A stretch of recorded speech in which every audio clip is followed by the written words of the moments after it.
Madame,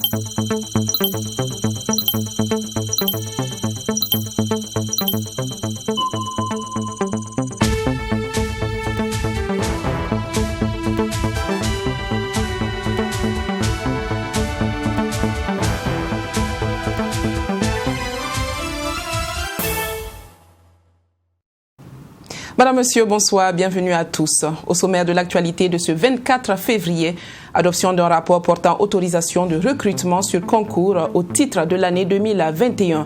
Plus de 6 000 postes à pourvoir. Le Conseil des ministres de ce jour a également évoqué le problème du charbon bactérien qui a fait déjà 2 victimes dans la province de l'Ioba. Deuxième session extraordinaire du conseil municipal de la commune de Ouagadougou. 17 points traités, un dossier en rapport avec les autorisations de délivrance d'occupation de la voie publique a aussi été mis sur la table. Élection présidentielle au Niger, Mohamed Bazoum est élu président au second tour avec 55,75% des voix, annonce la CENI, mais son opposant, Mahaman Ousmane, ne l'entend pas de cette oreille et crie au hold-up électoral. Nous commençons ce journal avec le Conseil des ministres de ce jour qui a fait cas de la mort de 2 personnes dans la province de l'Ioba. Des décès qui seraient liés à la présence d'un foyer de charbon bactérien. Par ailleurs, il a été question à cette traditionnelle rencontre hebdomadaire de l'ouverture de concours directs pour plus de 6 000 postes et du concours de recrutement des magistrats. Le point avec Serge Badou. Un foyer de charbon bactérien découvert dans la province du Ioba. C'est ce qui ressort du compte rendu du Conseil des ministres de ce jour. Et pour le ministre en charge des ressources animales, Modeste Yerbanga, ce foyer a déjà fait 2 victimes. Mais toutes les dispositions sont prises afin de limiter la propagation de ce foyer. Il faudra dire que c'est une maladie zoonotique qui se transmet de l'homme et de l'animal à l'homme. Voilà. Et donc, dans le concept, depuis 3 ans, nous parlons du concept One Health, c'est-à-dire qu'une seule santé qui permet de réunir les énergies. Dire qu'au fait, la bactérie peut vivre entre 50 ans à 80 ans sous la terre. Et donc, avec l'érosion, les pluies et le déplacement même des animaux, ça fait que, on constate par moment, en tout cas, ces cas-là. Donc, qu'est-ce que nous avons fait jusqu'à présent? On a pu entreprendre des séances de sensibilisation à l'endroit de la population et des éleveurs, et également procéder à une vaccination en amont, en tout cas des sujets sensibles, c'est-à-dire que des bœufs, des petits ruminants qui sont sensibles en tout cas au charbon bactérien. Plus de 6 000 agents seront recrutés cette année au titre des concours directs selon le ministre en charge de la communication, Ousseini Tamboura. En plus de ces concours directs, il est prévu un recrutement de magistrats. Nous allons organiser donc au cours de cette année 2021 des concours directs pour recruter environ 6 500 agents au profit donc de la fonction publique. Et il est notable quand même de signaler que parmi ces 6 000 et quelques agents, nous aurons 1 900 professeurs de lycées et collèges qui seront donc recrutés au cours de cette année, parce qu'il est important de pourvoir à nos établissements d'enseignement secondaire ces enseignants pour naturellement donc bouger ou en tout cas porter les efforts d'éducation. Le Conseil des ministres a également autorisé dans ce cadre l'ouverture du concours de recrutement des magistrats pour cette année. Et sur ce point particulièrement, du concours de la magistrature, le président du FASO a instruit le respect des textes en vigueur qui devraient donc prévaloir dans l'organisation du recrutement des magistrats. Pour le ministre en charge de la communication, une réflexion doit être posée en ce qui concerne les infrastructures du 11 décembre. L'organisation chaque 2 ans de la célébration du 11 décembre ou renoncer à la réalisation de grosses infrastructures dans le cadre toujours de cette célébration sont entre autres des propositions qui peuvent être analysées. Le ministère de la fonction publique, du travail et de la protection sociale veut accélérer le processus de modernisation de l'administration publique au Burkina Faso. Du coup, il a organisé ce mercredi 24 février un atelier de validation du projet de guide méthodologique de mise en place de la démarche qualité dans l'administration publique. Un document qui devrait profiter aussi bien aux institutions publiques qu'à ses usagers. Maxime Jean-Eudes Bambara. 24 heures, c'est le temps qu'ils se sont donnés ces participants à cet atelier pour valider le projet de guide méthodologique de mise en place de la démarche qualité dans l'administration publique au Burkina Faso. Document qui, selon le secrétaire général du ministère de la fonction publique, se veut un outil d'orientation des ministères et institutions dans leur quête de mise en place de la démarche qualité. cet atelier s'inscrit dans un cadre plus global des réformes entreprises par le ministère de la fonction publique, du travail et de la protection sociale. Spécifiquement, aujourd'hui, il s'agit de valider un guide méthodologique de la démarche qualité dans le service public. Et comme vous le savez aussi, les usagers que nous appelons affectueusement clients de l'administration publique sont de plus en plus exigeants quant à la qualité des services et des prestations que nous les offrons.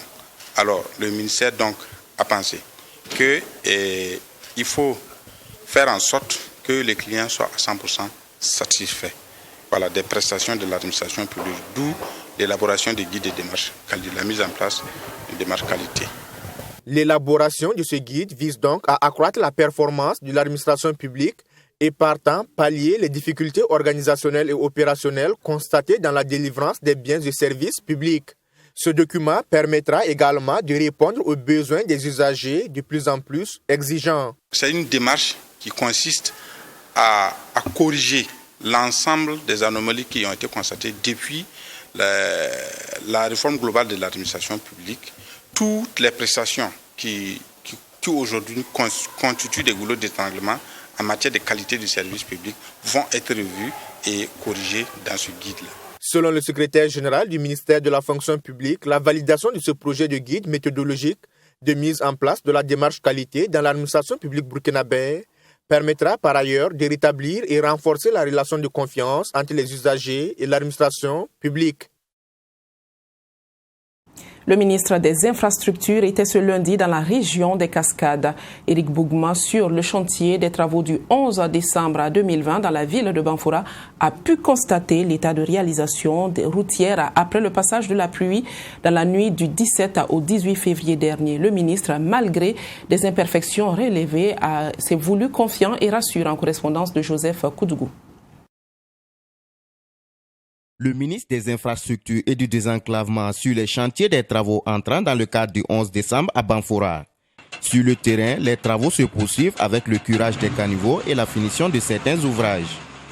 Des travaux qui sont parfois ralentis par des problèmes liés à la nature des sols. Et cela a pour conséquence d'allonger le délai de livraison des infrastructures. Quand vous venez dans une rue qui est un ruisseau et que vous déposez une digue, il faut forcément trouver les voies pour aussi l'eau. Alors, donc tant que le caniveau n'est pas exécuté, la rue ou la voirie que vous avez exécutée est en danger. C'est notre cas aujourd'hui. Dans des régions comme les Cascades ou encore Gawa, les pluies sont assez précoces. C'est vrai que nous avons mis le pied sur l'accélérateur, mais le contraire était tel que on n'a qu'un seul marteau piqueur qui peut effectivement venir à bout. Et ça aussi, c'est les miniers seuls qui possèdent cet engin-là. Donc, qui avance, mais c'est pas assez rapide. Les affleurements rocheux concernent environ 2 km à Banfora. C'est une particularité. Mais aujourd'hui, nous avons environ 500 mètres qui sont donc, depuis décembre, il y a 1,5 km d'affleurements rocheux qui sont terminés, comme vous les avez vus. On est en train de poser les voiles et les remblais au droit de caniveau se poursuivent. Donc on faisait avec et chaque jour on se disait que mais si nous avons une pluie de mangue, effectivement on peut avoir des désagréments. C'est ce qui est arrivé, mais il faut dire que les chaussées n'ont pas été entamées comme vous les avez vus. Nous continuons à travailler jour après jour, nuit après nuit et on espère que d'ici là, tous ces désagréments seront derrière nous et qu'on peut achever les voiries et puis procéder aux réceptions dans le courant mars avec les mains. Banfora a reçu une première pluie dans la nuit du 17 au 18 février. Une pluie qui n'a pas été sans conséquences sur les chantiers en cours. C'est vrai, il y a des imperfections que nous avons constatées, des imperfections particulièrement dans le domaine des caniveaux et dans les domaines donc des abords des dallots de passage. Ce sont des imperfections d'ailleurs qui pouvaient être constatées en l'absence de toute pluie et qui relèvent des travaux de finition. J'ai félicité les services techniques qui avaient d'ailleurs émis des réserves justement relatives à ces imperfections-là avant les réceptions provisoires. Au thème de cette visite, le ministre des Infrastructures s'est voulu rassurant. Pour Éric Bougma, les dégâts constatés sur le terrain ne suffisent pas à remettre en cause la qualité du travail abattu dans la cité du paysan noir dans le cadre du 11 décembre 2020. Le maire de la commune de Ouagadougou lance un appel aux maires d'arrondissement. Ce 24 février, lors du 2e congrès extraordinaire du conseil municipal de la commune de Ouagadougou, Armand-Pierre Bewende a invité ses pairs à ne plus délivrer d'autorisation d'occupation de la voie publique. Les conseillers municipaux ont également échangé sur d'autres sujets en lien avec l'utilisation des fonds que l'agence d'appui au développement des collectivités territoriales met à la disposition de la mairie. Fatimata Ninkiema. Les conseillers municipaux de la commune de Ouagadougou ont procédé ce 24 février à l'examen et à la délibération de 17 sujets à l'ordre du jour. Il s'agit de projets devant être réalisés grâce au reliquat du fonds accordé à la commune de Ouagadougou par l'agence d'appui au développement des collectivités territoriales. Il y a eu également des délibérations sur des dons que plusieurs de nos partenaires ont eu à nous faire. Vous savez que l'administration, pour accepter un don au niveau des collectivités territoriales, les conseillers doivent se prononcer sur ce don et donner leur quitus. Et ce don aussi est acté par une délibération, ce qui permet de prendre ça dans la comptabilité matière de la commune et de pouvoir affecter, s'il y a lieu, des ressources pour pouvoir le faire fonctionner ou bien pour pouvoir couvrir l'entretien. C'est une session extraordinaire qui a également permis aux conseillers d'aborder certaines questions. Parmi ces questions, l'occupation de la voie publique. C'est de la responsabilité des maires d'arrondissement, à en croire le maire de la commune de Ouagadougou. Que ce soit mariage, funérailles ou toute autre manifestation, on a constaté que des autorisations sont données à des associations ou à des individus pour occuper la voie publique, barrer la circulation avec les temps. Et pour ça, je pense que nous allons faire des communiqués de sensibilisation. La police municipale est là. Donc, c'est de faire tolérance zéro par rapport à l'occupation de la voie publique, des grandes voies pour faire des cérémonies et des manifestations. Désormais, ça est interdit. Donc, je pense que les maires d'arrondissement vont prendre bonne note parce que ça évite beaucoup les riverains et la population. Selon le maire central de la commune de Ouagadougou, il serait judicieux de proposer des espaces publics aux personnes désirant organiser des manifestations. La session du jour a servi de cadre également au premier magistrat de la ville de Ouagadougou de présenter le nouveau directeur général de la police municipale et son adjoint aux conseillers municipaux. Les conflits fonciers sont de plus en plus récurrents au Burkina Faso. Dans la région de l'Est, précisément à Kantchari, une soixantaine de personnes a été outillée sur la prévention et la gestion de ces problèmes. L'initiative qui a duré plus de 10 jours est le fruit de la volonté de la mairie de la commune de Kantchari avec l'appui de Burkina Faso Regional Programs. Les détails avec notre correspondant Jean-Louis Wango. Ils font partie des membres de la commission Conciliation foncière villageoise CCFV de la commune de Kantchari sur la gestion et la prévention des conflits fonciers. Ils ont à cet effet bénéficié de 12 jours de formation sur la gestion des conflits fonciers. Une formation initiée par la mairie de la commune de Kantchari avec l'appui de Burkina Faso Regional Programs. Et le maire de cette commune est plus que jamais convaincu que les bénéficiaires participeront activement au maintien de la cohésion sociale dans leurs différents villages. Les participants, en tout cas, ont reçu tous les outils nécessaires, qui doivent leur permettre d'ores et déjà de pouvoir faire fonctionner correctement leur commission et de contribuer véritablement à une paix sociale dans leur village. Comme Issa Tankwano, ils sont une soixantaine de personnes à participer à cette formation. Les informations sur le foncier, les causes liées au litige et les solutions pour y remédier ont été au cœur de ce cadre de renforcement de capacité.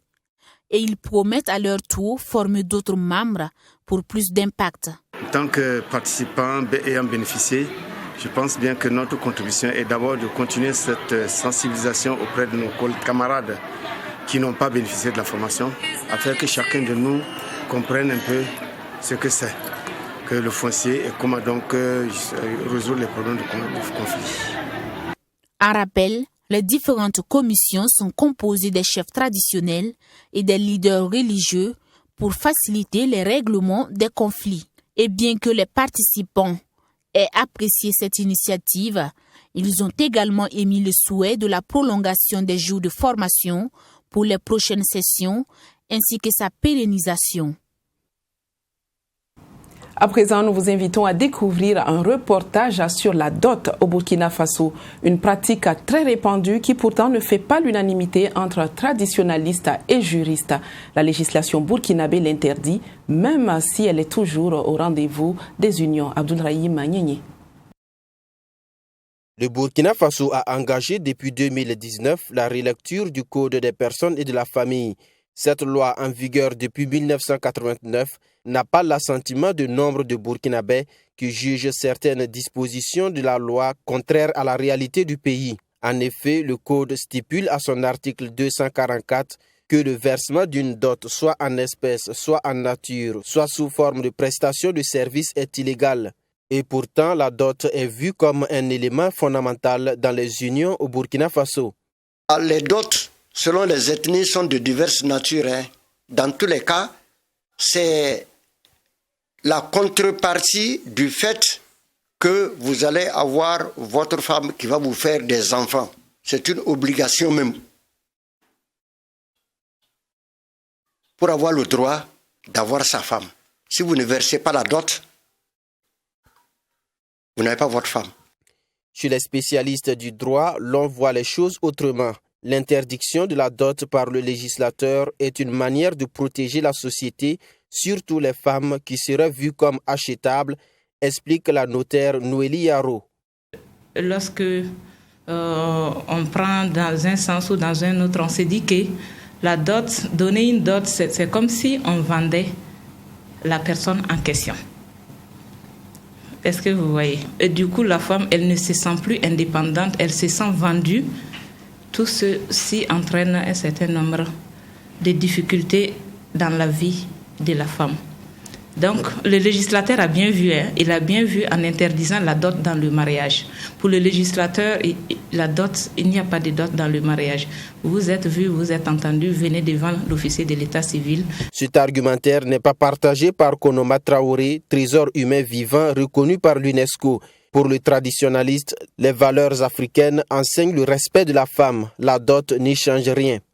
Ce n'est même pas parce que tu as dépensé 1 million pour avoir ta femme que tu dois considérer que ce million-là, ça te vaut de ne plus t'occuper de ta femme, de ne plus lui acheter des habits, de ne plus lui acheter une moto, etc.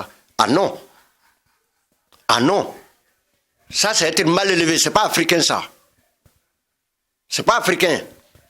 Konoma Traoré doute donc que cette disposition de la loi interdisant la dot traduise la volonté du peuple burkinabé. Si on faisait un référendum là, que les gens ne doivent plus se marier coutumièrement, c'est-à-dire supprimer la dot, tout ça là, ils verront le résultat. Ils n'ont qu'à faire voir. On n'a qu'à faire un référendum dessus. Et il n'y a même pas besoin de référendum dessus. Le peuple ne veut pas de ces choses-là. C'est tout. C'est la volonté du peuple qui doit prévaloir. On ne peut pas supprimer des choses dont le peuple a besoin.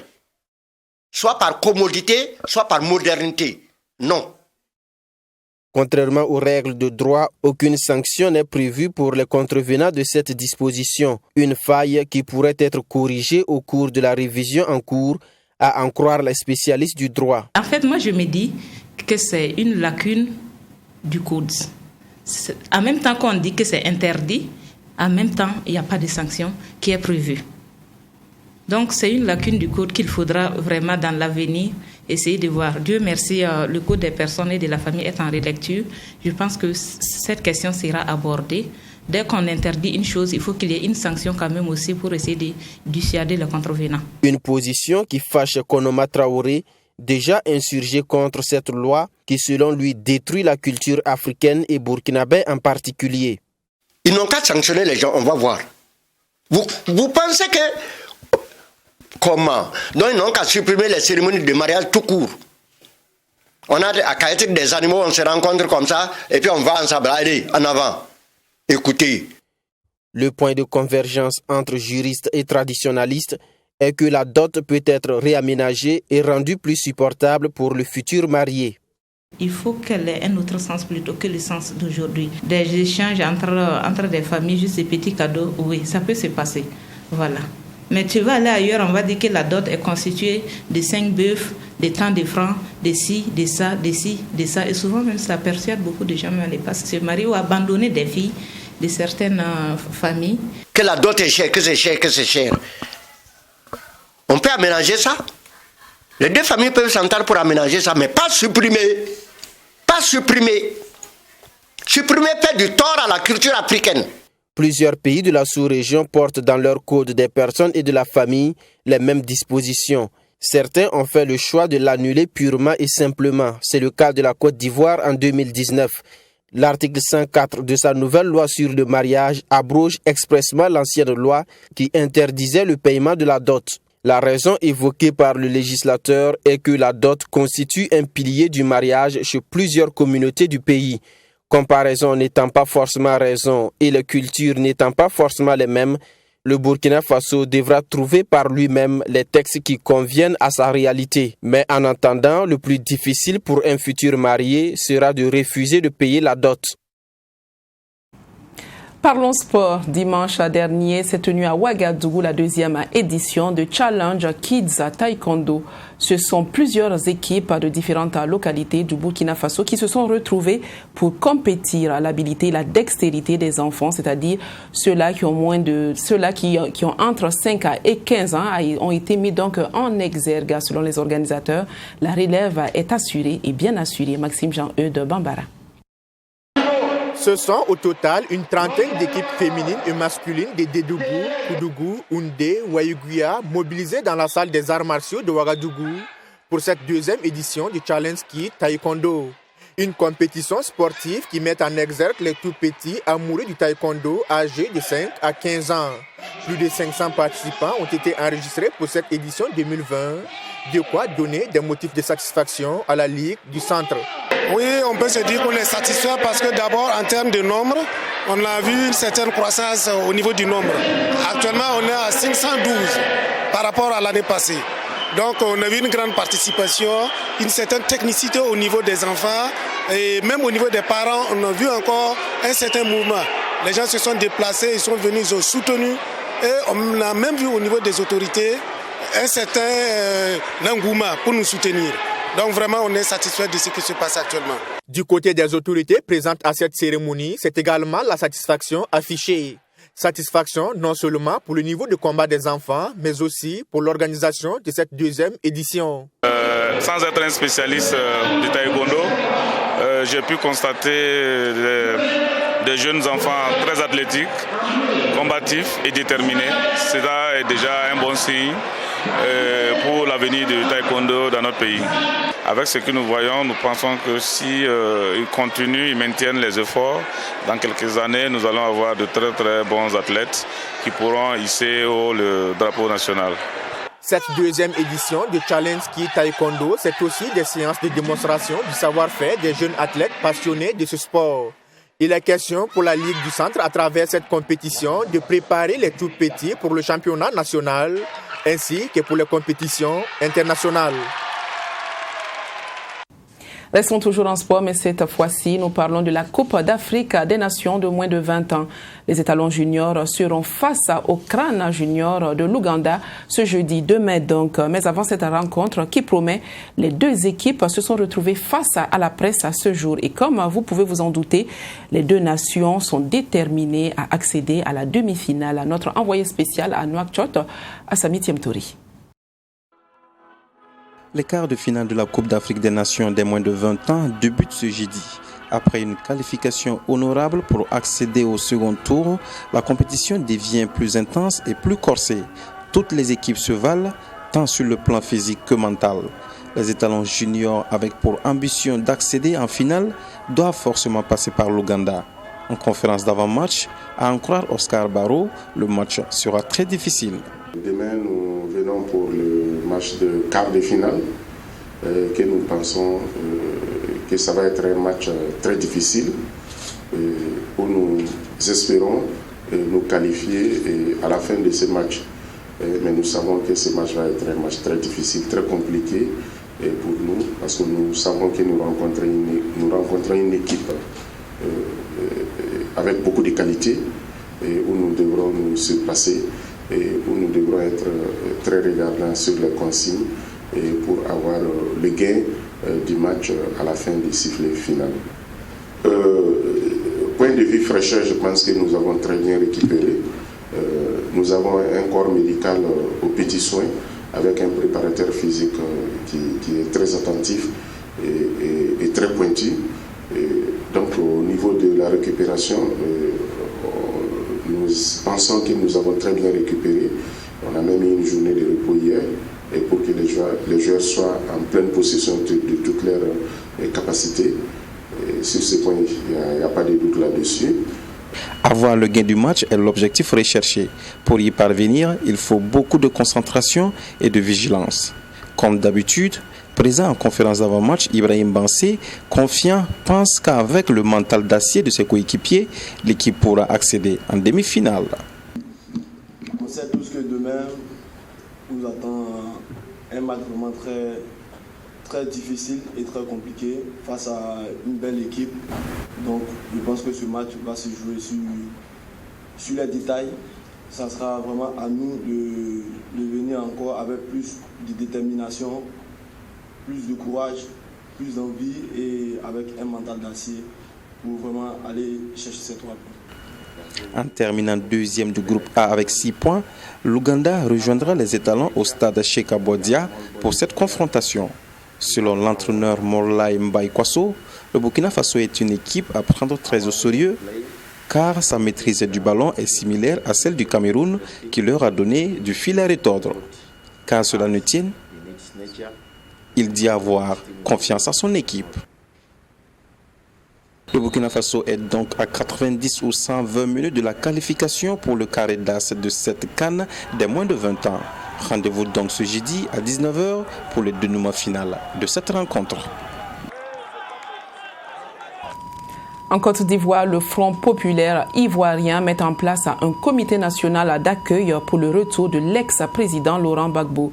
La présentation de ce comité a été faite ce jour même, 24 février, à la presse, dans un établissement hôtelier d'Abidjan, correspondance de Yamba Kabri. La première dame Simone Hervé Gbagbo. L'ex-président ivoirien Laurent Gbagbo serait de retour parmi nous en Côte d'Ivoire mi-mars, selon le ministre Assouadou de l'aile FPI d'Igor Gbagbo Ourien. Il a annoncé ce mercredi lors d'une brève cérémonie de présentation d'un comité national d'accueil composé de 13 membres, dont des personnalités de différents bords politiques. Alors le président Gbagbo m'a dit de vous dire ceci. D'abord, il vous remercie.